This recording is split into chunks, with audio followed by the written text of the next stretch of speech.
하나님 말씀 보겠습니다. 하나님 말씀은 사도행전 2장 43절에서 47절 말씀입니다.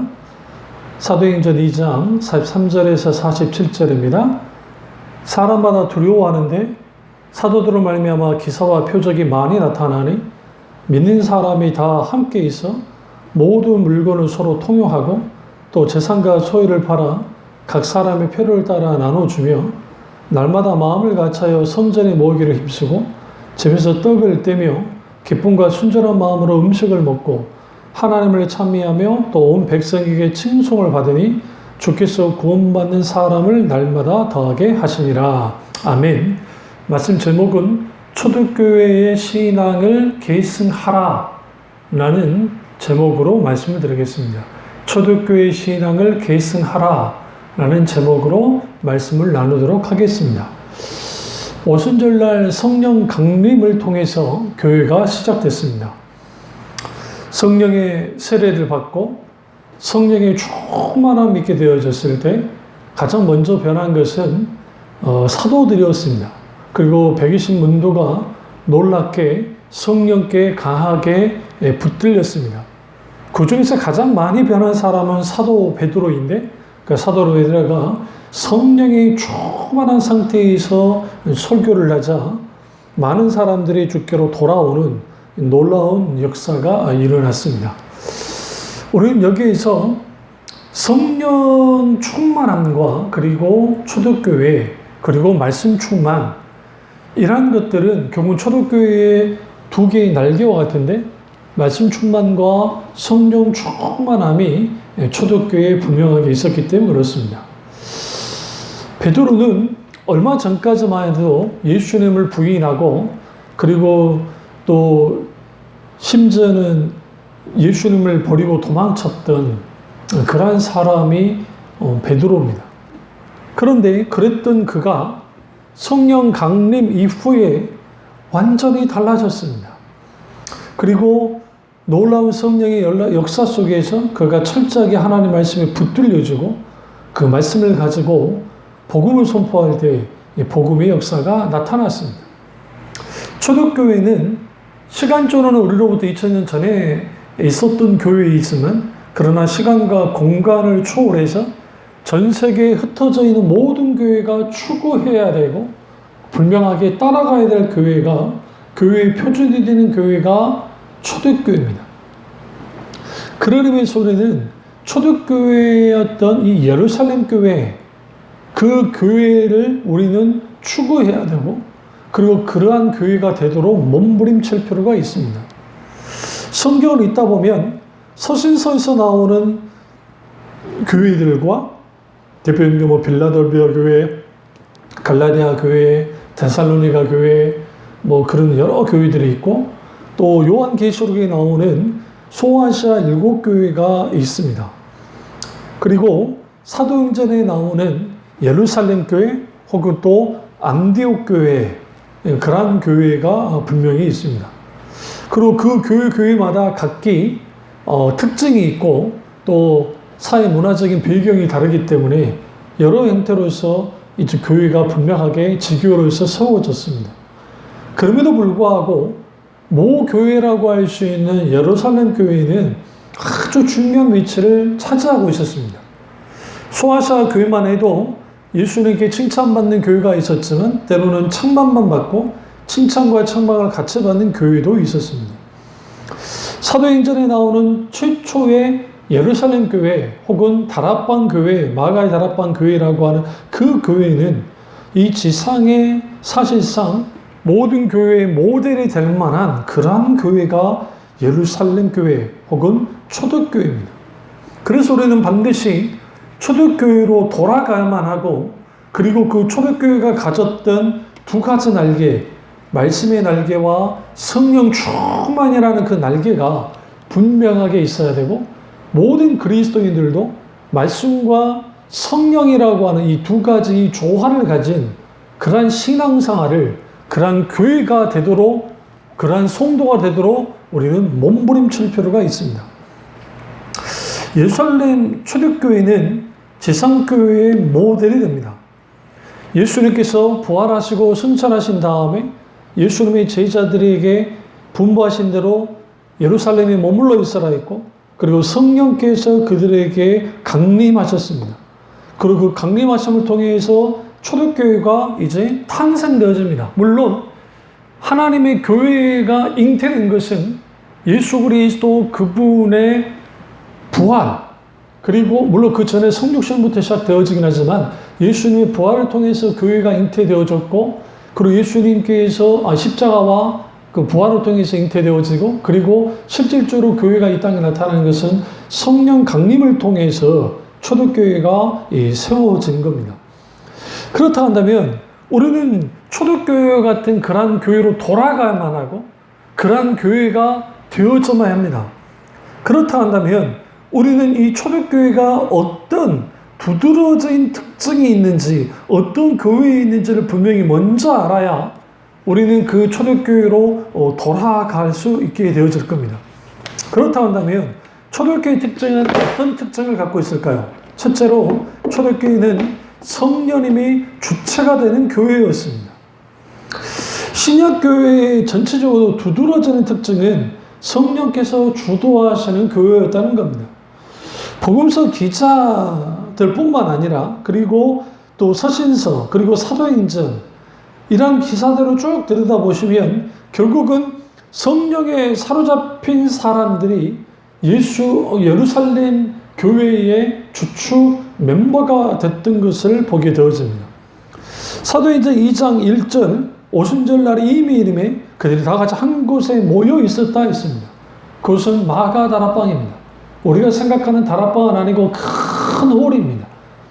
많은 사람이 들어가서 그 홀에 모여서 이제 말씀을 듣고 기도하고 있을 때 거기에 오순절 성령께서, 오순절날 성령께서 임하셨습니다.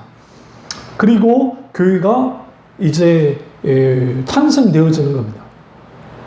그 사도행전 1장 15절에 모인 무리수가 120명이나 되더라 라고 말씀하고 있고, 근데 그들은 예루살렘에 떠나지 말고 내게 들은 바 아버지께서 약속한 것을 기다리고 있고 그 기다렸던 사람들입니다.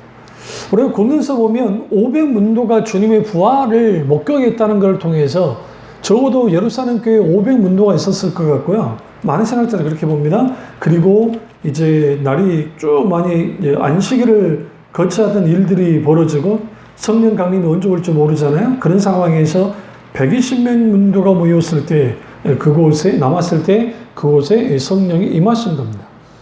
다시 말하면 예수님께서 약속하신 것, 그 약속하신 성령이 오시기까지 기다리고 있고, 그 기다렸던 사람들이 성령 강림을 경험하고 그 성령 강림의 놀라운 역사 속에서 최초의 교회가 시작된 겁니다.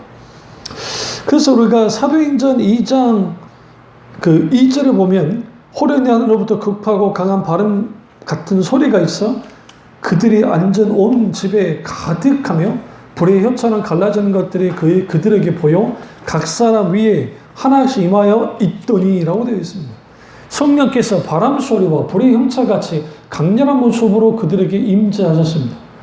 급하고 강한 바람 같은 그런 성령의 임재 속에서 그들이 성령의 충만함을 얻고, 그리고 그들 성령의 능력에 힘입어 방언을 하고, 그리고 이후에 성령님의 놀라운 역사를 통해서 병을 고치고 귀신을 쫓아내고 이적과 기사를 행할 뿐만 아니라 담대함을 가지고 담대함으로 하나님의 말씀을 선포했습니다. 그런 의미에서 초대교회의 특징 중의 특징은 성령이 주도하는 교회고, 오늘날 반드시 우리가 초대교회로 돌아가야만 하고, 초대교회로 돌아가는 그러한 교회는 성령이 주도하는 교회가 되어져야 됩니다. 그리고 그 성령이 주도하는 교회의 특징은 하나님의 나라가 이 땅에 이미 임했고 그 임한 하나님의 나라를 확고하게 세우고 확장하는 일이었습니다. 그 모든 것들이 복음 전도와 그리고 말씀 선포와 그리고 강력한 성령의 역사와 말씀의 놀라운 능력을 통해서 그 지역 사회에 강력한 영향을 끼쳤습니다.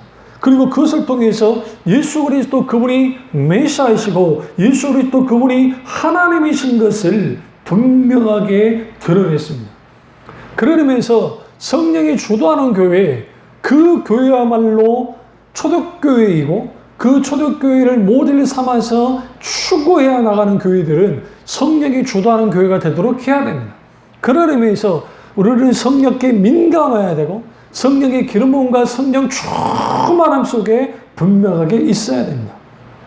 두 번째로 초대교회의 특징 중의 특징은 가르침이 있는 교회였습니다. 디다케라고 하는 말씀 가르침이 왕성하게 있었습니다. 예수님의 3대 사역이 있는데 그는 가르치시고 전파하시고 고치셨습니다. 주로 예수님의 사역 속에 상당수가 병고침의 사역에 있었지만 그럼에도 불구하고 말씀을 가르치는데도 예수님께서 힘을 쏟으셨습니다. 그런 의미에서 초대교회는 가르치는 교회였습니다. 무엇을 가르쳤습니까? 하나님의 말씀을 가르쳤습니다. 그래서 초대교회 교인들이 사도들의 가르침을 받았다라고 성경 말합니다. 무엇을 가르침을 받은 겁니까? 하나님의 말씀을 가르침을 받았습니다. 사도행전 2장 42절을 보시면 그들이 사도의 가르침을 받아 서로 교제하고 떡을 떼며 오로지 기도하기를 힘쓰니라 되어 있습니다. 오늘 우리가 하나님의 말씀을 가르치는데 부단히 힘쓰고 있어야만 합니다. 왜 그러냐면 그 하나님의 말씀을 부단히 가르치고 있을 때에 그 말씀이 사람들에게 깨달아지고 그 말씀 가운데 묻지 않게 떨어지고 그 말씀을 통해서 살아서 역사하시는 하나님의 놀라운 그 말씀들을 실제로 경험하고 그 말씀을 붙들리고 그 말씀 안에 거할 수 있기 때문에 그렇습니다. 그래서 우리는 반드시 사도들이 교인들을 가르쳤던 것처럼 성도들을 철저히 잘 가르치는 교회가 되어야 되고 그 대표적인 게 하나님의 말씀에 깊이 가르침을 받아서 그 말씀에 굳건히 설 필요가 있습니다. 그래서 초대교인들은 사도들로부터 말씀을 배웠고 그리고 그 말씀이 이제는 그들에게 분명하게 세워지기 시작할 때 무엇이 잘못된 것이고 참인지를 분별하게 되어지고 이단 사상을 배격하고 유대 종교가 어떻게 잘못되는지를 분명히 알 수 있고 그리고 그 진리의 말씀에 굳건히 있어서 이전에 예수님께서 가르쳐 3년 반 동안의 공생의 사역 속에서 가르쳤던 그 말씀이 어떤 것을 분명히 알게 될 때 그 가르침 속에서 성령의 놀라운 기름 부음과 성령의 조명하심 역사했을 때 거기에서 진리의 말씀을 맛볼 뿐만 아니라 인격체이신 하나님을 경험하게 되는 겁니다. 그렇다고 한다면 이 가르침의 내용 중의 내용은 뭘까요? 당연히 예수 그리스도 그분 자신 혹은 예수 그리스도의 십자가 복음, 하나님 나라의 복음이었습니다. 그 하나님의 나라의 복음이 분명하게 그들에게 가르침을 받게 되어지고 그 말씀이 분명하게 세워질 때 이제는 그들이 이전에 무지하고 이전에 오해하고 이전에 그들의 자기들의 한계 속에서 자기들이 원하는 것만 들었던 그들이 이제는 말씀에서 철저하게 깨떨어지고 나사렛 예수 그리스도 그분이 하나님이신 것을 분명하게 알게 되는 겁니다. 그런 의미에서 우리는 하나님의 말씀을 연구하는 것이 얼마나 중요한지 모릅니다. 오늘날 과거에 비해서 성경 공부나 그리고 말씀 공부가 많은 부분에서 강조가 되긴 하지만 그러나 그것이 성경 공부를 위한 성경 공부로 끝나버렸을 때 실제로 그 하나님의 말씀을 깊이 공부하고 그 말씀으로 무장되어진 일들이 이제는 서서히 뒷전으로 물러나고 말았습니다. 그 이유 중에 하나는 뭐냐면 그 말씀을 내가 공부를 하긴 하는데 그 말씀이 그냥 성경 공부를 하기 위한 공부로 끝나버리는 겁니다. 이게 아주 문제가 되는 겁니다. 그러니까 마틴 오디오스 목사님이 성경 공부는 아주 중요하고 가치 있는 것이지만 자칫자고 하면 성경 공부가 신앙을 해칠 수 있다고 했습니다. 그 이유는 뭐냐면 그냥 성경 공부를 위한 공부, 지식을 쌓는 것을 위한 공부가 되어지면 그 성경 공부가 오히려 교만을 낳고 그 지식적으로 내가 알고 있으니까 내가 말씀대로 살아간다고 하는 아주 말도 안 되는 이러한 잘못된 형식의 이 관념적인 신앙 혹은 주지주의 신앙에 빠지면 교만해지니까 말씀을 배우는 자세를 갖지 않고 말씀 앞에 떠는 자세, 겸손히 받아들이는 자세가 무너지기 때문에 그렇습니다. 그런 의미에서 우리는 하나님 말씀을 아는 것도 중요해. 지식적으로 받아들이고 아는 것도 중요하고 지적 동의하는 것도 중요하지만 그 말씀 앞에 순복하고 그 말씀을 살아내려고 몸부림칠 필요가 있습니다. 디모데후서 보시죠. 3장 14절을 보시면 쭉 읽겠습니다. 그러나 너는 배우고 확실한 일에 거하라. 너는 내가 누구에게 배운 것을 알며 또 어려서부터 성경을 알았나니 성경은 너희 너로 하여금 그리스도 예수 안에 있는 믿음으로 말미암아 구원에 이르는 지혜가 있게 하느니라. 모든 성경은 하나님의 감동으로 된 것으로 교훈과 책망과 바르게 함과 의로 교육하기에 유익하니 이는 하나님의 사람으로 온전하게 하며 모든 선한 일을 행할 능력을 갖추게 하려 함이라. 왜 우리가 말씀의 교육을 받아야 됩니까? 말씀의 가르침을 받아야 됩니까? 그 말씀을 우리가 그 배우고 알고 받아들여야 됩니까? 그것은 결국은 예수 안에 있는 믿음으로, 그리스도 예수 안에 믿음으로 구원에 이르는 지혜가 있기 때문에 우리는 말씀에 철저하게 가르침을 받고 배워야 되고, 무엇보다 중요한 것은 교훈과 책망과 바르게 함과 의로 교육에 유익한 게 하나님의 말씀이기 때문에 우리는 부단히 말씀을 연구해야 되고 부다지 하나님의 말씀을 공부해야만 합니다.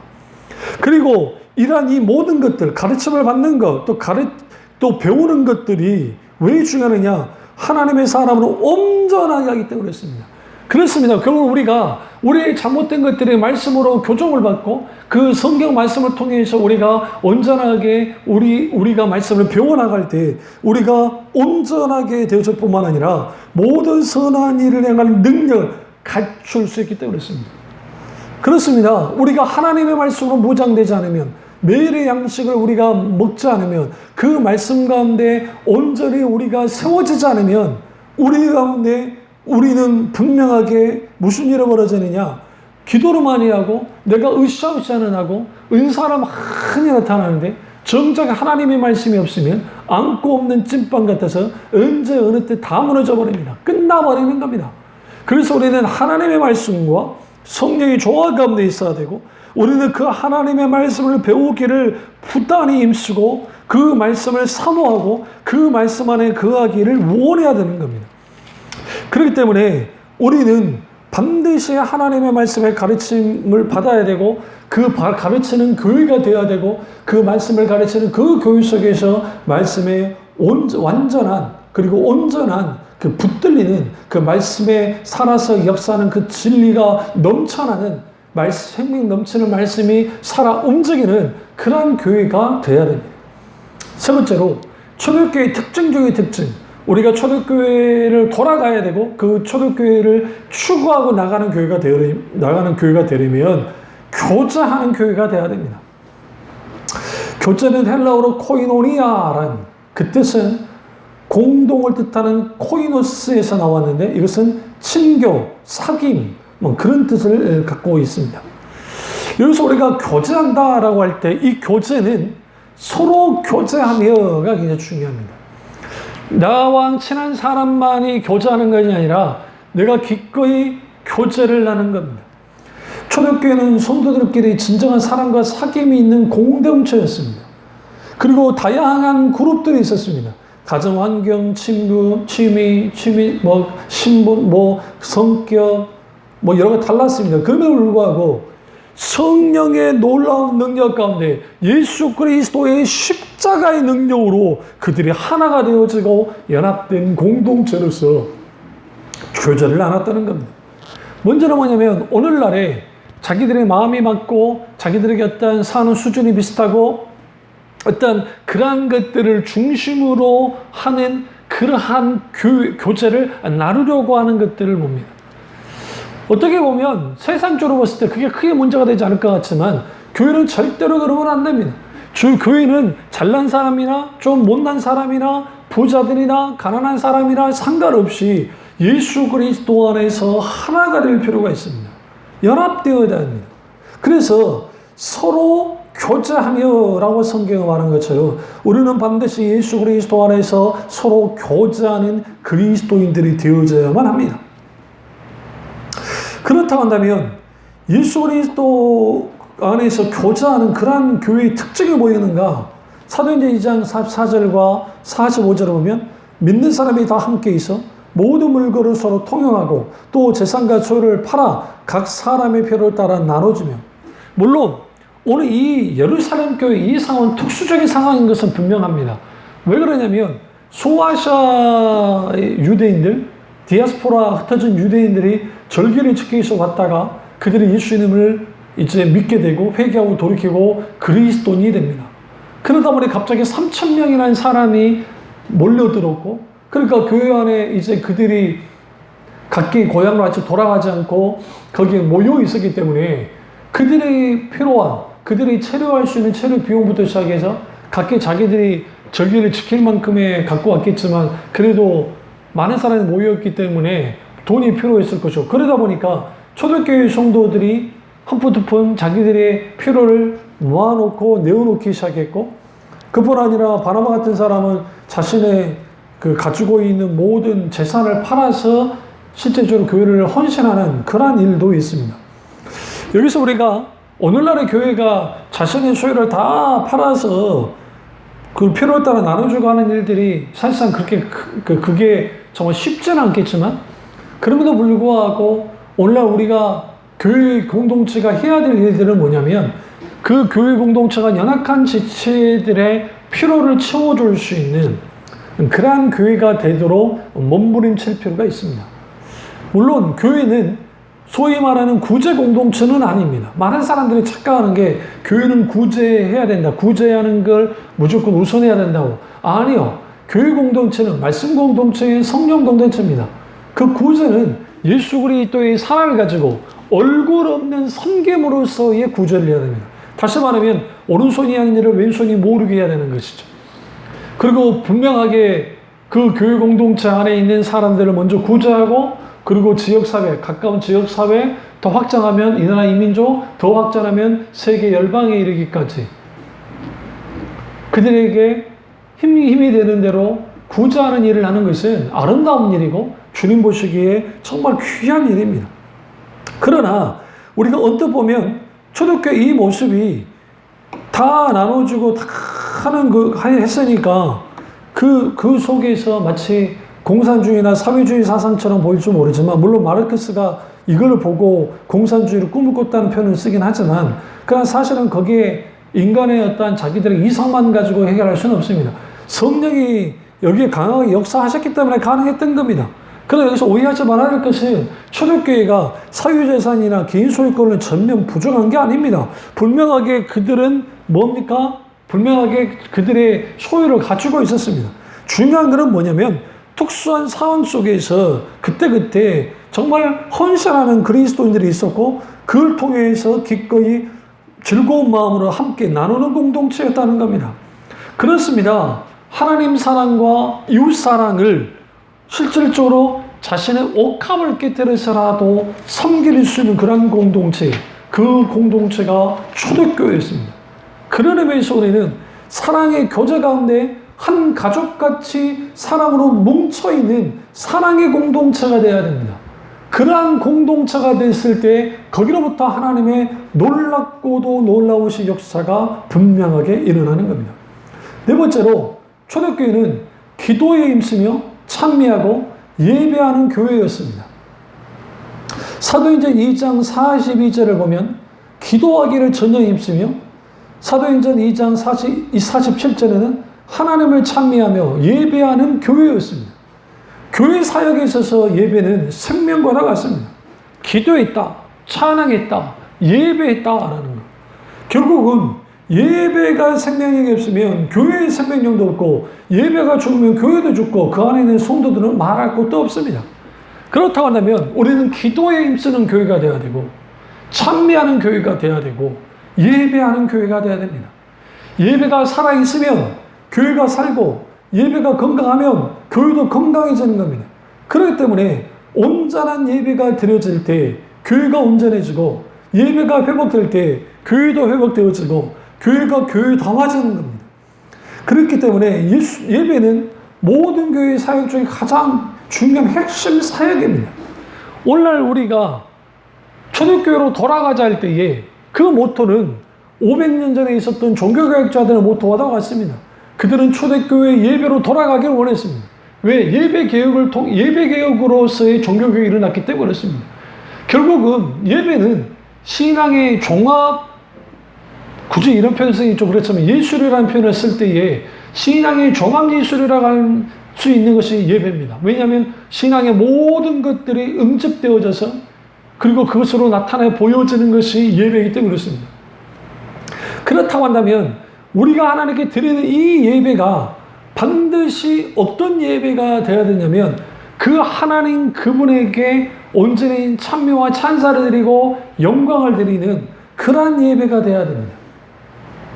그렇게 되어지려면 우리는 기도에 힘써야 되고 하나님 앞에 날마다 찬양하는 사람들이 되어야 되고 그리고 성령님을 통해서 온전하게 예배드려야 됩니다. 성령이 주도하는 예배가 됩니다. 성령과 진리로 내 몸을 산사로 드리는 그러한 예배자로 나아가야 됩니다. 그래서 초대교회 예배는 철저하게 성령이 주도하는 예배였고 말씀이 충만한 예배였고 그리고 하나님을 진심으로 찬양하고 찬미하고 하나님께 영광을 돌렸습니다. 오늘날 우리 교회도 하나님의 임재가 살아있는 그러한 예배가 회복되어야 됩니다. 그리고 그 속에서 하나님의 놀라우신 일들이, 놀라운 역사들이, 놀라운 하나님의 함께 하심의 일들이 분명하게 있어야 된다는 겁니다. 그렇다면 오늘날의 우리들의 예배는 어떠합니까? 오늘날 우리들의 예배가 너무나 많은 경우에 순서가 너무 많아졌고 그리고 프로그램이 너무 많아졌고 그리고 사람들을 주도하는 그런 예배가 되다 보니까 거기에 성령께서 강하게 역사하시는 자리가 사라졌다는 겁니다. 더 가슴 아픈 것은 하나님의 말씀 예전이 약화되기 시작하고 강단에서 선포되는 설교 말씀이 어느덧 진리의 말씀을 선포하기보다는 세상 어떠한 심리 잡기나 아니면 거기에 기독교 용어는 참여되긴 하지만 거기에 심리학적이고 마케팅적이고 감성주의적인 그러한 설교들이 넘쳐나다 보니 그 말씀을 듣는 교인들이 그 귀는 즐겁고 그리고 가슴은 갑자기 막 뜨거워질 줄 모르지만 문제는 뭐냐면 진리의 말씀 앞에 정직하게 대면해서 내가 정말 그 하나님의 말씀 앞에 내가 분명하게 바로 설 수 있는지 내가 그 말씀이 내게 있어서 진정으로 살아서 역사하는 말씀이라고 한다면 기꺼이 순종하는 태도를 가지고 두렵고 떨리는 그러한 태도를 가지고 말씀을 받고 있는지 그걸 들여다볼 필요가 있습니다. 근데 사실은 그렇지 못하고 있다는 겁니다. 그렇기 때문에 우리는 반드시 우리가 드리는 이 예배 속에서 초대교회처럼 우리는 성령께서 강하게 역사하는 성령이 주도하는 그런 예배가 돼야 되고 그렇다고 해서 열광주의, 광신주의로 가자는 게 아닙니다. 성령께서 이끄시는 대로 원하시는 대로 그 예배가 분명히 가야 된다는 겁니다. 하나님은 오늘날에도 참된 예배자를 찾으시고 예배를 통해서 기꺼이 예배를 받으시는 하나님을 기꺼이 찾아오시고 그리스도인은 예배를 통해서 하나님을 만날 뿐만 아니라 예배를 통해서 하나님의 놀라우신 말씀의 은혜를 하나님의 함께 하심의 그 긍휼 베푸심을 분명하게 경험해야 되고 거기서 놀라운 치유가 일어나기도 하고 놀라운 하나님의 회복함의 역사가 나타나기도 하고 하나님이 되시는 기쁨의 놀라우신 역사가 우리 가운데 일어나는 겁니다. 그렇기 때문에 우리는 초대교회로 모이면 기도하고 그리고 교제하고 무엇보다 찬양하고 예배하는 공동체였던 것처럼 우리는 반드시 하나님 앞에 나왔을 때 날마다 마음을 같이하여 성전에 모이기를 힘쓰고 집에서 떡을 떼며 기쁨과 순전함한 음식을 먹었던 사도행전 2장 46절의 말씀처럼 우리는 반드시 하나님 앞에 모이기를 힘쓸 뿐만 아니라 우리는 분명히 이 떡을 떼며 기쁨과 순전한 마음으로 음식을 먹는 이거는 이제 이걸 table fellowship 이걸 식탁 교제라는 표현을 식탁 교제를 했던 그것을 볼 필요가 있습니다. 그래서 여러분 우리는 이 하나님의 은혜 놀라우신 성령님의 역사하심들이 분명하게 나타나는 교회가 되어야 되고 그러한 성도들이 되어야 되고 그 살아서 역사는 역동적이고 말씀에 충만한 교회가 되어졌을 때 거기로부터 하나님께서 바라시고 원하시는 그러한 교회 세상에 뒤로 밀려나는 교회가 아니라 세상을 이끌고 나아가는 그러한 교회가 될 수 있다라는 겁니다. 그런 의미에서 우리는 반드시 성령이 충만하고 말씀이 충만한 교회가 되어야 될 뿐만 아니라 기도에 힘쓰고 찬미하며 예배하는 교회가 되어야 되고, 그리고 그 초대교회의 그 가장 큰 두 가지 특징이, 또 다른 특징이 있는데, 그것은 뭐냐면 사도행전 2장 43절을 보시면 사람마다 두려워하는데 사도들로 말미암아 기사와 표적이 많이 나타나니, 여기서 두려워하는 데에 우리는 분명하게 들여다볼 필요가 있습니다. 여기서 두려워했다는 것은 경외했다는 겁니다. 하나님을 향한 경외감이 생기기 시작했습니다. 이걸 fear, 그리고 또 하나는 기쁨, joy. 다시 말하면 초대교회는 두려움과 기쁨이 조화가 이룬 교회였습니다. 사람마다 두려워했는데 그 두려움은 하나님을 경외하는 복된 두려움이었습니다. 세상 권세에 짓눌린 두려움이나 공포심이 아니고 하나님으로 인한 경외심 속에 있게 되는 두려움이 있습니다. 그래서 성령의 능력 안에 있는 교회는 복된 이란 두려움, 경외심이 가득하고 하나님의 위험 앞에 두려워 떨며, 그러나 그 속에서 넘쳐나는 기쁨과 하나님을 향한 끝없는 사랑이 분명히 일어난 것이고, 2장 46절에 기쁨과 날마다 기쁨과 순전한 마음으로 음식을 먹었다 했어요. 기쁨이 우리 속에서 분명하게 일어나는 겁니다. 이 기쁨은 하나님이 주시는 기쁨입니다. 예배 드릴 때나 교제를 나눌 때나 하나님의 기쁨이 충만한 그 아름다운 조화가 있는 그러한 교회, 그 교회가 바로 초대교회였습니다. 그렇다고 한다면 우리는 반드시 이러한 초대교회를 따라가야 되고, 그러한 초대교회의 어떤 정신을 본받아야 됩니다. 마지막 다섯 번째로 초대교회의 특징적인 특징, 그리고 우리가 초대교회로 돌아가야 되는 그러한 실제 방향성은 전도하고 선교하는 교회였습니다. 예루살렘 교회는 가르침과 교제와 예배와 기도에 집중하는 교회였고, 그 동시에 세상으로 뻗어나가는 복음 공동체였습니다. 예루살렘 교회가 자기들끼리만 모여서 사적이 사포포 종교 유의만 했다고 한다면 초대교회는 그걸로 끝났을 겁니다. 예수님의 명령처럼 예루살렘과 온 유대와 사마리아 땅끝까지 이르러 복음의 증인이 되라고 했던 것처럼 그들은 밖에 나아가서 복음을 전하기 시작했고, 그 복음을 전할 때에 사도행전 2장 47절에 주께서 구원받은 사람을 날마다 더하게 하셨다라고 말합니다. 그렇습니다. 오늘날 우리가 초대교인들은 성령의 능력이 충만한 사람들이었고 성령의 능력이 힘입어서 나아가서 복음을 전했습니다. 그것은 단순히 숫자를 늘리기 위함이 아니라 예수 그리스도 그분이 하나님의 아들이신과 예수 그리스도의 십자가의 구속의 공로만이 구원한다는 사실을 사람들에게 분명하게 전하기 시작했고, 그 말씀에 반응했던 사람들이 구원받고 그리고 그리스도인들이 되어졌습니다. 그런 의미에서 사도행전적인 불이 붙은 교회, 사도행전적인 능력이 있는 교회, 성령의 역사가 나타나는 교회, 성령의 놀라우신 은혜가 있는 교회, 말씀이 강력하게 나타나고 복음의 강력한 정말 선포가 있는 그러한 교회가 되어야만 합니다. 하나님이 디자인한 초대교회는 예루살렘 교회와 같은 그러한 교회입니다. 그렇다고 해서 예루살렘 교회가 완전히 완벽했던 교회는 아닙니다. 그들도 인간인지라 구제에 있어서 히브리파 유대인 과부들에게는 구제를 했지만 헬라파 유대인 과부들에게 구제하지 못해서 거기에 좀 분란이 있긴 있었지만, 그럼에도 불구하고 그것들을 잘 수습하고 봉합해서 그리스도의 공동체에서 온전하게 섰던 교회입니다.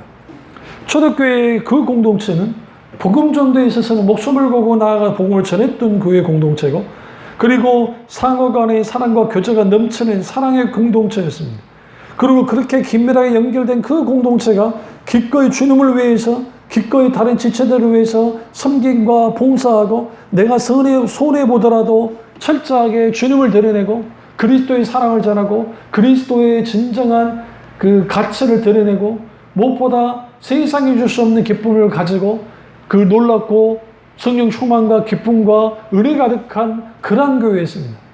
오늘 이 말씀을 듣고 있는 여러분들도 우리는 반드시 초대교회로 돌아가야만 하고 그 초대교회의 정신을 가져야 되고 무엇보다 중요한 우리도 똑같이 초대교회인들이 가지고 있었던 그러한 신앙을 본받음을 통해서 정말 하나님이 원하시는 교회, 교회가 교회되게, 예배가 예배되게라고 하는 그런 찬양처럼 우리의 교회가 교회되어지고 예배가 예배되어짐을 통해서 하나님께 온전한 영광을 드릴 뿐만 아니라 기쁨과 감사와 승리가 넘쳐나는 그런 교우들 다 되시기를 주님의 이름으로 축원합니다. 기도하겠습니다. 사랑의 주 역사주 우리 주 우리와 함께 하시고 소포대 말씀이 남아서 우리 말씀 되기 원하오니 늘 주님께서 우리와 함께 하시고 이 말씀으로 인하여 우리가 굳게 서게 하시며 주님 주시는 이 말씀의 능력이 우리 가운데 차고 넘쳐 나타날 수 있도록 베풀어 주옵소서. 초대교회로 본받게 하시고 그 초대교회 같은 그러한 교회가 되게 하시며 초대교회 같은 성도들이 되어져서 말씀과 성령의 조화 속에서 정말 하나님의 놀랍고 놀라운 크고 놀라운 은혜 안에 거하는 교회들 될 수 있도록 은혜 베풀어 주시옵소서. 주님 안에 홀로 영광받기 원하고 예수님의 이름으로 기도드립니다. 아멘.